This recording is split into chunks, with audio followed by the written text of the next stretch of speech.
दोस्तों Indian government ने abandon किया है इस एससीओ का स्टेटमेंट जो इजराइल के ऊपर अभी आया है, जिस तरह से उसने कंडेम किया है। दोस्तों यह जो शंघाई कॉर्पोरेशन ऑर्गेनाइजेशन है, इसने इजरायली मिलिट्री के ऊपर ये आरोप लगाया कि इसने ईरान पे स्ट्राइक किया और उन्होंने इस चीज़ को कंडेम किया है।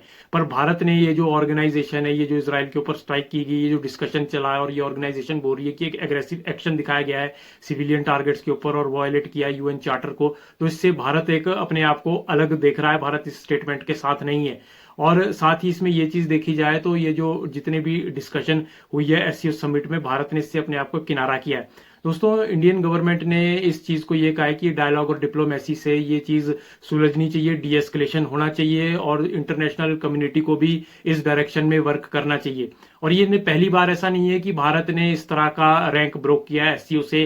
पिछले साल यदि आप देखो तो इंडिया ने जो इजराइल ने गाजा के ऊपर स्ट्राइक की थी तो एससीओ का स्टेटमेंट आया था इजराइल को क्रिटिसाइज करते, तो भारत इससे पीछे हटा था। और जैसे कि ब्रिक्स में किया था और एससीओ समिट में भी भारत ने इसी तरह पिछले साल ये चीज की थी और इसमें यह दिखाया था कि भाई भारत अपने पुराने जो फोए हैं उनको खुश करने के लिए इजराइल जैसे पार्टनर से दुश्मनी नहीं ले सकता।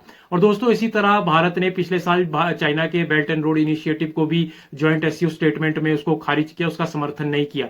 हालांकि भारत जो है एससीओ स्टेटमेंट का एक बहुत इंपॉर्टेंट प्लेटफॉर्म मानता है उसको, और जैसे कि इसमें ट्रेड प्रमोट होता है, इन्वेस्टमेंट, कनेक्टिविटी, काउंटर टेररिज्म की बात होती है और जैसे कि उसमें प्रिवेंशन ऑफ रेडिकलाइजेशन की भी बात होती है जिसको कि एड्रेस किया जाता है अफगानिस्तान की सिचुएशन को देख के। भारत इस चीज में भी अपने आप को ऐसे सबमिट करता है।